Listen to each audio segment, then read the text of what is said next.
sa dinami-dami ng mga napagdaanan ko sa buhay ko ng mga tao na parang yun yung best revenge, I guess, bilang ito nga yung pelikula nating Karma. For me, yun yung best revenge. Anong sampal sa kanya nung ganun, di ba?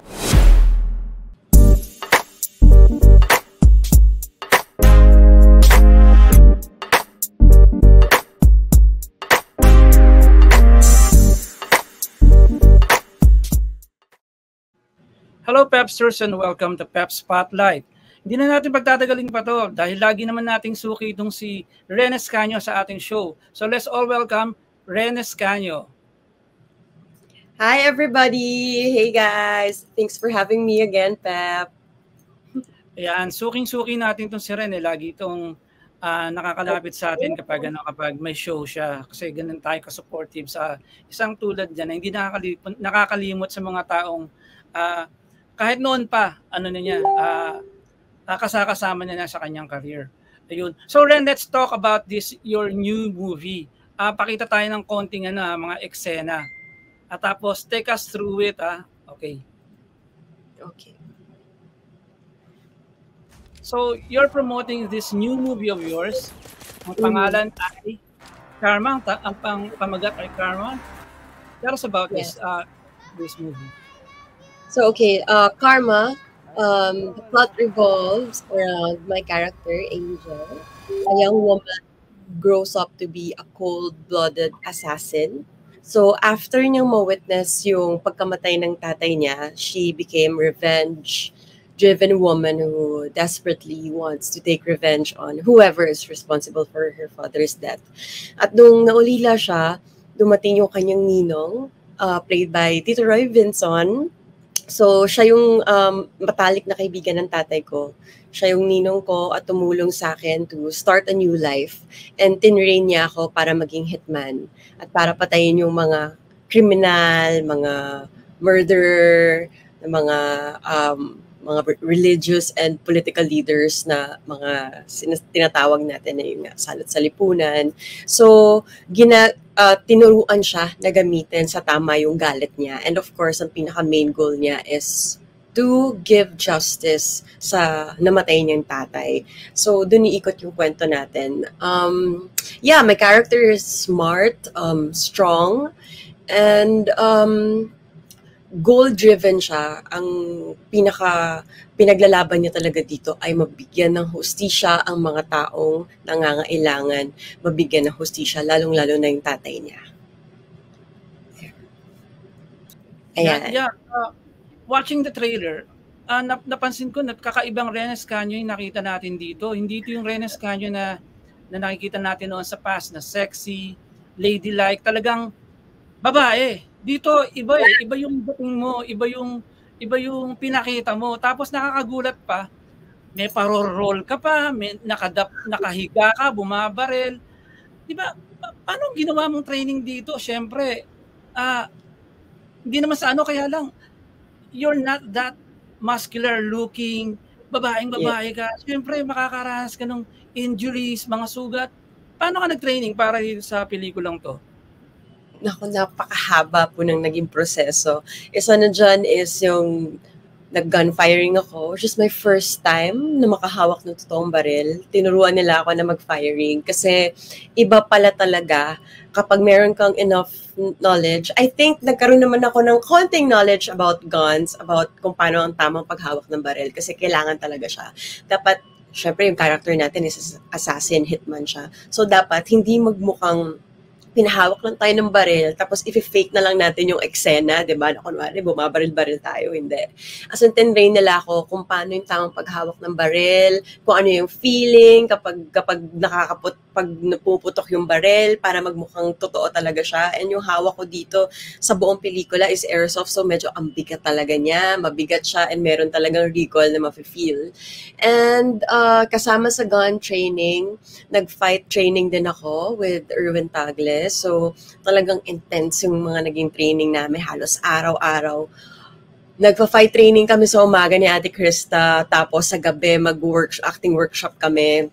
So, parang naging mahabang process talaga para mapasok ko yung character. Kasi nga, yun nga, I will consider this as one of the most challenging talaga na nagawa ko so far. And ito yung pinakamahirap to the point na halos umiyak ako sa set. As in, hindi ko alam kung paano ko siya naitawid. Kasi parang feeling ko hindi ko kaya yun. Hindi kasi ako physically fit. Hindi ako nag-gym. Hindi ako mukhang malakas. So, kailangan ko magmukhang malakas para mapaniwala natin yung audience kung ano talaga yung naging struggles niya sa life, kung bakit siya naging assassin.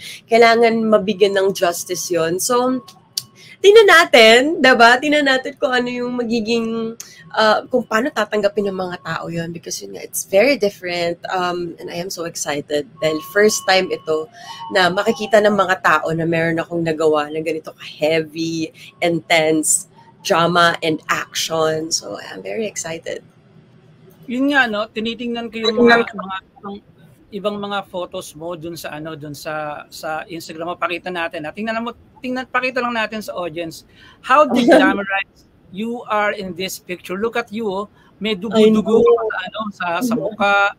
Tapos talagang yung mukha mo talagang parang stone cold killer na ayan, may hawak ka pang barel. So this is a totally new repackaged Renes Canyo, no, yung dating mo dito. So ano ba 'yun? Paano yung mindset na ginawa mo na sabi mo nga hindi ka naman physically fit, hindi ka nag-gym, tapos nag-undergo ka sa mga ganong klase. Ano ba, nakiusap ka ba sa director na may mga inatrasan ka bang mga eksena na direct? Baka pwedeng wag na natin gawin to kasi magkakasugat ako. May mga ganong ka bang eksena? Wala at all. As in, nandun ako sa point na para kang pinasahan ng bola and kailangan mo siyang ma-shoot. Parang ganun yung dating sa akin. So, naging sobrang hindi na mahirap, no, sa umpisa, pero nandun talaga ako sa point na direct tulungan mo ko na ma-convince ko yung mga tao na kailangan maniwala sila na ako si Angel. So paano? As in, sinet aside ko talaga yung masugatan ako, masunburn ako, magkagasgas ako, magkapasa ako to the point na ang dami-dami kong pasa sa legs. Hindi ako makabangon sa araw-araw na nag-shoot kami. Dami naming locations, as in nagbagyo kami, sobrang lamig. Tapos yung skin asthma ko as in sobrang nag-trigger talaga siya kasi nga yung weather pabago-bago. Tapos yung mga pasa ko, yung mga gasgas ko, parang naging part na talaga siya naging part na rin siya ng pagbuo ko dun sa character kasi sobrang in-embrace ko to the point na wala na ako nafe-feel and walang makeup, walang kahit na siguro ang meron lang na nakaayos ako doon is yung mga eksena na may mga scenes na nagde-disguise siya, ganyan. Pero wala, as in set aside talaga lahat ng mga magbumukha tayong glam, ganyan. As in kailangan talaga yung mukhang game face on siya lagi. So, yun naman yung minake sure ko. And hopefully, mag-register yun sa screen, sa mga tao. Kasi parang, kahit kasi anong gawin ko minsan, parang kahit wala akong makeup, parang akala ng mga tao, nakaayos ako or ganyan. Pero yun, tinry namin na mas mukhang mas hardcore, madungis, parang talagang napalaban sa gera, look, parang ganon. Para talagang, diba, astig, parang ganon. Yun nga yung parang nakikita ko nun na parang isa sa mga challenge ng director is how to deglamorize you, paanong ilayo yung dating Renes Canyo, yung bagong Renes Canyo na kailangan cold-faced killer na dun sa maganda na babaeng Renes Canyo. Parang rito, no, parang kang John Wick na babae, no, yung dating mo dito. Yeah. Oo. And yun din yung exciting doon actually kasi parang very refreshing sa mga viewers natin na parang, paano niyo yan gagawin? 'Di ba? Kaya isa din yun sa mga dahilan kung bakit ko tinanggap yung role kasi parang hindi tayo nakikita ng mga tao na kaya natin gumawa ng ganun. And the more na hindi nila tayo nakikita, the more na mako-curious sila kung paano at kung paano mo mapo-pull off yung mga ganung characters. So, hopefully. Yun nga, talking about yung pag-convince sa mga manonood ng pelikula, no? Maganda yung mga, nakita ko rin sa trailer, maganda yung mga eksena mo with Sid Lucero and Roy Vinson. So how is it working with these people? Si Roy Vinson, si Sid Lucero, si Krista Miller, Mon Confiado, nandun din. Kumusta naman na pakikipagtrabaho sa kanila? It's my first time actually working with Sid before kami magsama sa serye namin ngayon na Lumuhod Ka sa Lupa.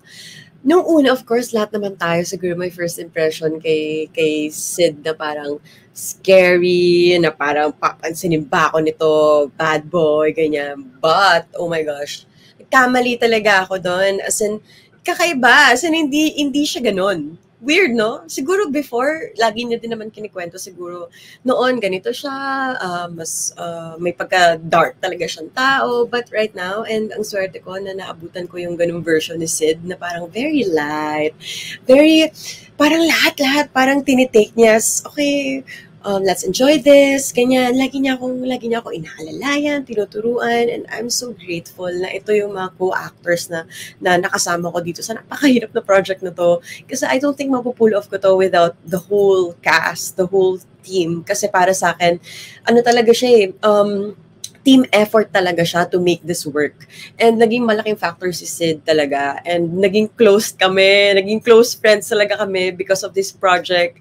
Also with Ate Krista, para ako nagkaroon ng ate sa set. As in, hindi mo kami mapaghihiwalay dalawa. Lagi kami magkasama sa lahat ng mga eksena din namin. Of course, with Kuya Paolo Paraiso, same with Sid, na parang hindi ko rin akalain na may enjoy ko yung mga fight scenes namin together. And one of my favorite scenes talaga is with Kuya Pao.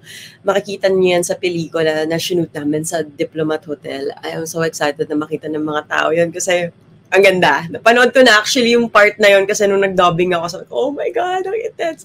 Ang ganda. And with Tito Roy, also, as in parang kaming my dad. And the same time, para meron kaming tropa sa set. As in, sobrang cool niya. As in, cool dad. Minsan, dinadalo siya ng anak niya sa workshop namin. Sa workshop pa lang, iba na Iba na yung rapport, iba na yung connections ng bawat characters. Kaya, for sure, nag-register siya sa screen and sana kapitan siya ng mga tao because kami, as in kinapitan namin yung isa't isa to make this work. Saka si Sir Roy, action star yan nung 90s. Yeah. Do you receive pointers from him? May mga binigay ba siyang tips sa'yo? May mga siya, may mga pahapyaw siya ng mga ganun. And kahit actually di siya magsalita or kahit na hindi siya vocal na ito dapat gawin mo, ganito dapat, ganyan. Sa workshop namin, vocal siya and nagtuturo-turo siya sa amin kung ano daw ginagawa niya nung araw, ganyan. Pero nung nasa set na kami, actually, kahit hindi siya magsalita, makikita mo kung gaano siya ka-professional, kung gaano niya tinututukan ultimo sa wardrobe, sa itsura niya, sa mga gunshots and all, as in sa makeup, as in tinututukan niya lahat ng yun. Alam mo talaga na very knowledgeable siya pagdating sa mga ganong bagay. Kasi nga, napakadami na niyang nagawang mga action films before. And dun palang, tinititigan ko lang siya, pinapanood ko lang siya, ang dami-dami ko nang natututunan. So, para sa akin, blessed talaga ako na ito yung nabuong cast. Kasi perfect. For me, perfect. Parang hindi ako maghahanap ng ibang castmates, kundi sila talaga. Kasi swak yung bawat characters. And yeah, ang exciting and I'm so happy and excited ako na mapanood ng mga tao kung gaano namin ka na-enjoy itong pelikulang to. Ikaw, yung parang yung pinanggalingan mo from wholesome, nag-sexy ka, nag-shows ka din, comedy, tapos ngayon action, may kulang pa ba? May kulang pa ba? May naikot mo na yata halos lahat ng genre, no? So ano mo kulang? Yun yung goal na parang, siguro kailangan natin makita kung saan talaga ako nababagay or kailangan natin makita kung kaya ko bang gawin itong mga different genres and roles na to. Kaya pinilit ko rin talaga at naging makulit din talaga ako sa management ko na, boss, pwede niyo po akong payagan na ganito. Actually, ito, pinaalam ko sa kanila itong project na to na tinawag ko talaga sa kanila na sana payagan nila ako to do this project kasi yun nga, action. And alam naman nating lahat na konting-konti yung mga babaeng nabibigyan ng opportunity sa industriya natin na mabigyan ng project na action, tas babae ang bida. Konti, as in you can name like some, like, for example, Ann Curtis, Christine Reyes, as in, konti lang. So, kaya ginrab ko din yung opportunity na mapakita yung baka kaya natin, na mapansin tayo. Nagpapansin talaga ako sa pelikulang to, I swear.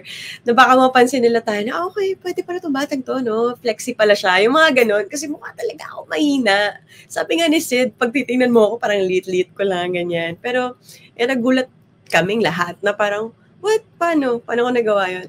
Yes, may mga stunts na, like, may mga kailangan tumalon-talon, ganyan. May mga ginawa yung double for me. But most of the fight scenes na tinake namin is ako talaga yung gumawa. And pinilit ko din yung sarili ko talaga na as much as possible, wag siyang dayain. Kasi makikita ng mga tao at saka iba yung feeling pag alam mo ako yung gumawa nun eh. Ako yung gumawa nun, tapos maririnig mo yung mga tao kung paano yung reactions nila. Yun yung pinaka-inaabangan ko. Kasi kita ko, nagulat ako. Nagulat ako. So other than your making movies and your series na kasalukuyang ongoing, anong mga pinagkakaabalahan mo kapag medyo personal na itong pag-uusapan natin, outside showbiz na, kapag wala kang ginagawa sa showbiz, what's keeping you busy? Actually, ako talaga pag merong time, pag merong mahabang pahinga, lagi ko talagang minimake sure na makanood ako ng series. Yung talaga yung pangtanggal ko ng stress, series, panonood ng movies. Siguro, mag-grocery. I love doing groceries. I don't know why. Pero gusto ko siyang ginagawa na yun talaga yung pang-distress ko. And tulog. Ako yung taong hirap na hirap ako matulog. Kaya kung meron akong pagkakataon na pwede kong itulog ng buong araw, lahat ng pagod and puyat ko, gagawin ko siya. Yun, and kakainin ko lahat ng paborito kong pagkain. As in, hindi ako masyadong doon sa part na yon na parang every time na nag-work ako ng mahabang mga araw, na nararamdaman ko yung pagod. I will make sure talaga na nare-reward ko yung sarili ko sa mga maliliit na paraan lang na makakapagtanggal ng stress ko. Na ito nga, panonood ng mga movies na gusto ko, series, or punta ng sinehan, kung meron ako mga gustong panoorin na gusto ko siya ma-experience sa sinehan mismo, ganon, simple lang, ganon lang. And ayoko rin masyadong pinupuyat at pinapagod yung sarili ko as much as possible pag wala akong work, kasi yun din yung pang-recharge ko, para kapag may work na ulit, as in refreshed, parang ganon. Yeah, what I mean is, ito rin kasi tinignan ko yung yung social media man. Let's show the Pepsters to. Ito, Wow! You have this outreach program yata o ano ba to? Tell us something about this. So meron akong team ngayon, and I'm part of this project kung saan ang tawag sa online app na to is CC6. It's an online gaming app. It's like that. Mm-hmm. Pero, syempre mag-invest yung mga tao to play the games and all. Pero lahat ng mga nakukuha ng mga money ng mga naglalaro sa app na to is yan. Diyan napupunta sa mga charity. Mm-hmm. So, meron akong mga pinipili ng mga lugar, ng mga foundation, ng mga center. Namimili ako kung saan kami pwede pumunta every month. Yun. So, as in, binibigyan nila ako ng opportunity na mamili. So, lagi kong pinipili yung mga yan. Yung mga kids. Gusto ko talaga yung mga kids na yung unreachable sila. Yung hindi sila masyadong nare-reach ng tulong. Yun talaga yung lagi kong sinasabi sa team na parang, siguro po, mas okay kung mag-start tayo. Simula po na pumasok ako sa kanila. Sabi ko, mag-start tayo sa pagtulong sa mga bata na mas kailangan ngayon, lalo na nung start yung pandemic. And of course, karamihan sa kanila nasa bahay, diba? Parang homeschooled yung iba sa kanila, and yung iba sa kanila actually di na nakakapag-aral talaga. And konting-konti lang yung naaabutan ng tulong sa mga ganong klaseng lugar. So makikita niyo sa Instagram ko, as in, personally, pumupunta ako. Personally, ako talaga yung nagpa-plan kung ano yung mga kailangan ng mga batang to. Namimigay kami ng school supplies, namimigay kami ng konting mga groceries, ganyan, and food. Tapos, iba yung fulfillment. Tsaka parang tanggal pagod talaga kahit every time na ginagawa ko yan, galing akong taping, tapos mag-out of town kami para mapuntahan itong mga batang to. Tapos wala, as in yung mukha ko talagang parang hindi ako puyat. Yung katawan ko parang hindi ko nararamdaman yung pagod. Kasi pag nakita nyo sila, yung mata nila, pag inabutan mo sila ng tulong, tapos pag tinignan mo sila sa mata, magti-thank you sila sa'yo, ay grabe. Iba yung feeling ng ganun. Kaya naging malaking ano rin sa akin yung CC6. Naging malaking tulong sila para maging way ko to reach out and mapuntahan tong mga mas nangangailangan ng tulong ng mga kababayan natin all over the Philippines. Yeah. Ayan, kasama ko last time si Laika. Pumunta kami sa Tanza, Cavite. Hello? Yeah. Oh, ito nga, Yeah. no, si Laika nga pala yung kasama mo dito sa, Yes. sa outreach program yung to. So, ayan, puro mga bata, no? Saan nga ulit ito? Sa Cavite? Sa Tanza, Cavite. Tapos, iba-iba silang lugar. Last time, nagbulakan kami, nagtanza Cavite kami. Iba-iba siya. May mga center kami pinupost. Yung iba, hindi ko lang pinupost kasi kailangan na proteksyonan yung mga faces ng mga bata kasi meron talagang mga center na hindi nila inaalaw na ma-expose yung mga bata kasi may mga ongoing cases sila, ganyan.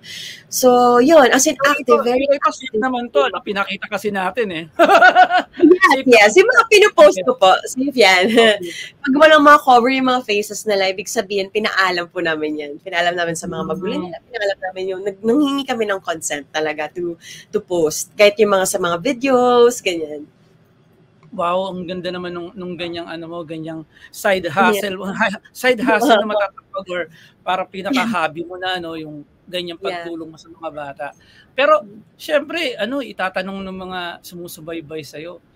You have all these things, showbiz, tapos itong pagtulong sa kapwa, sa mga bata. Kumusta naman ang love life mo? Nako, sa totoo lang, ayoko po ng stress. Hindi. Napakadaming dinedemands ng industriya ko to. And I don't think meron akong enough lakas and enough effort to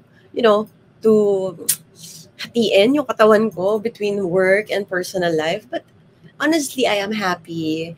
I have like someone to talk to kapag stress ako, kapag kailangan ko ng kausap or kailangan ko ng mga advice or mga tips, ganyan. As in, meron akong someone na like ko nakakausap, to distress and all. And para sa akin, okay na yun. As in, wala tayo sa part ng buhay ko ngayon na para mag-focus sa mga bagay na alam naman natin na makapag-antay naman or nakakaintindi naman na yung number one priority ko talaga right now is work. And of course, for sure siya din kasi nasa same industry lang naman kayo, so nagkakaintindihan kayo, right? So, yun, I'm blessed to have these people in my life right now, lalong-lalo na yung mga mas nakakatulong sa akin to grow.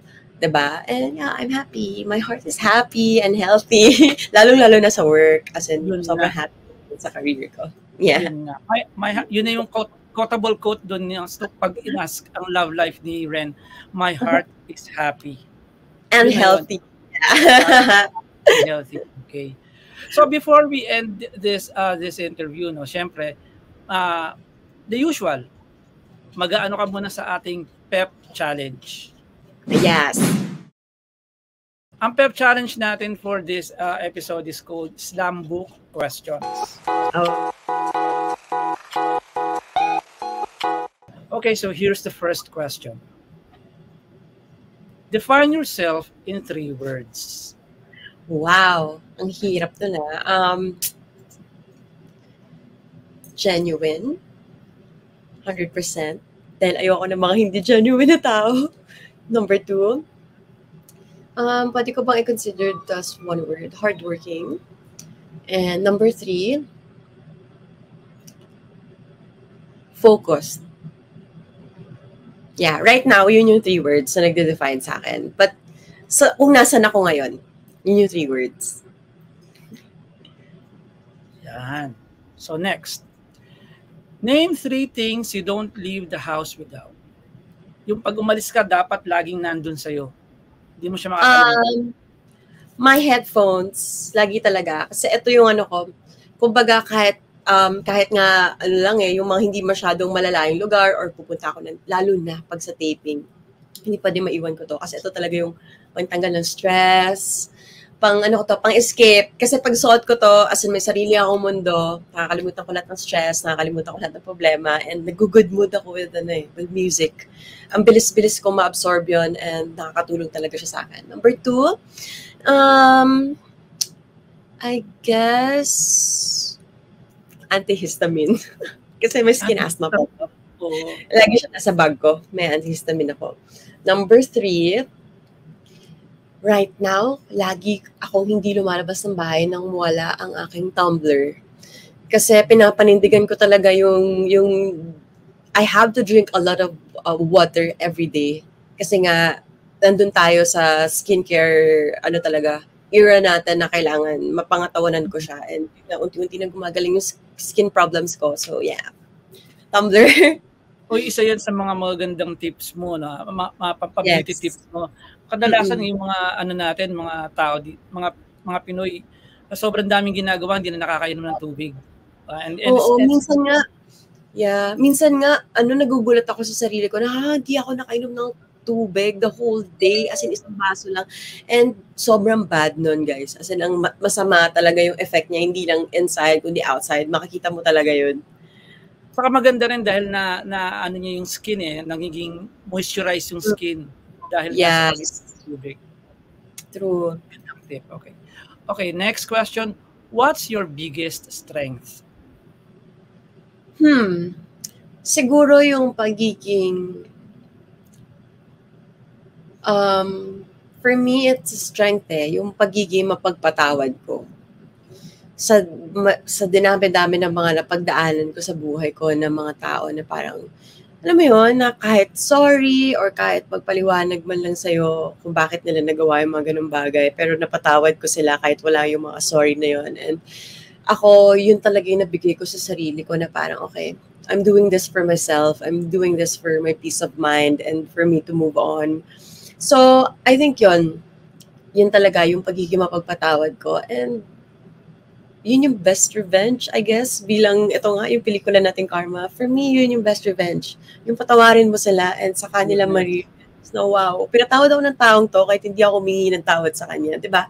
Anong sampal sa kanya nung ganun? Diba? So, for me yun, yung pagiging mapagpatawad ko. Taking the higher road. Yeah. Ganda. Okay, next. What's something you always wanted to do but you've been too scared to try? Nabubulol pa ako. Oh my God. Siguro gusto ko talaga magpabago ng hair color. Yung intense, yung mga pink, mga blue, mga purple, ganyan. Pero takot ako kasi sobrang nipis ng buko and sobrang weak niya talaga to the point na pag binleach mo siya, wala pang 1 week, grabe na yung reaction. Pero gusto ko siyang itry, like one time lang. Sana nga magkaroon ako ng role na as in, total different yung buong face na parang iba yung hair. Yung parang as in, parang basta kakaiba yung look, like red hair, ganyan. Yung mga intense talaga, yung very matapang na hairstyle. Matapang, hindi yung cute na parang K-pop. Oo, hindi. Yung talaga nga. Matapang kasi parang ghost na punk na kung ano man. Mga ganyan. Oo. Sige. Sana matry natin yan. Sana matry. Hintayin natin kapag may bagong role at Karma 2. Oh my God, yes. Hit woman ka na naman, na iba naman ang adventure. Yan na natin yan. Okay, next. What's a superpower you wish you could have?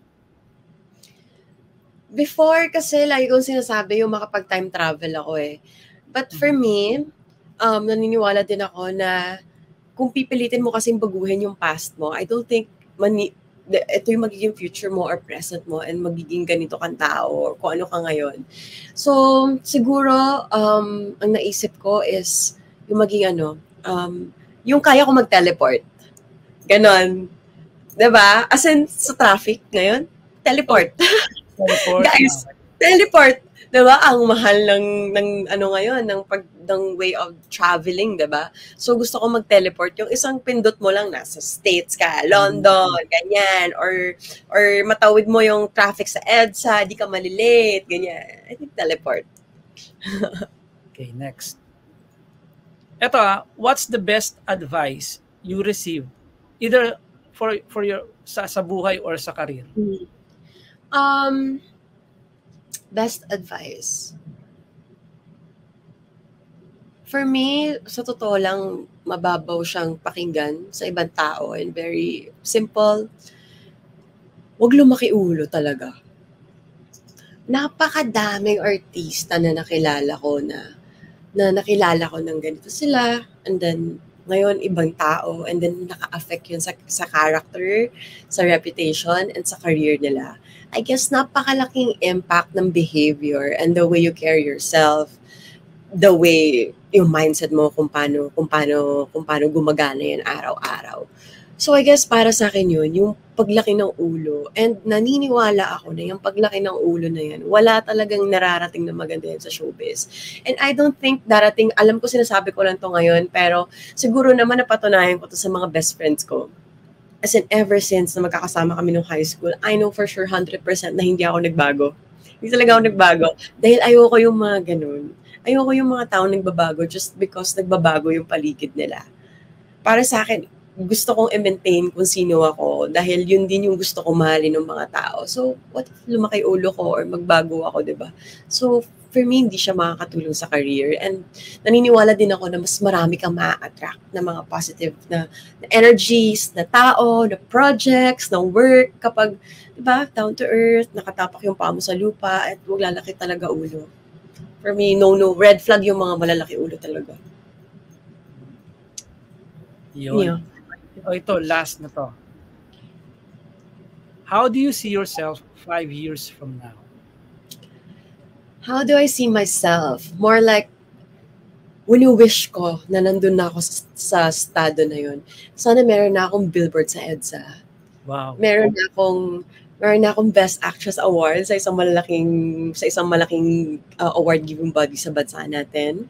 And siguro, nandun na ako sa point na hindi na ako mag-worry kung nagawa ko ba or kung hindi pa.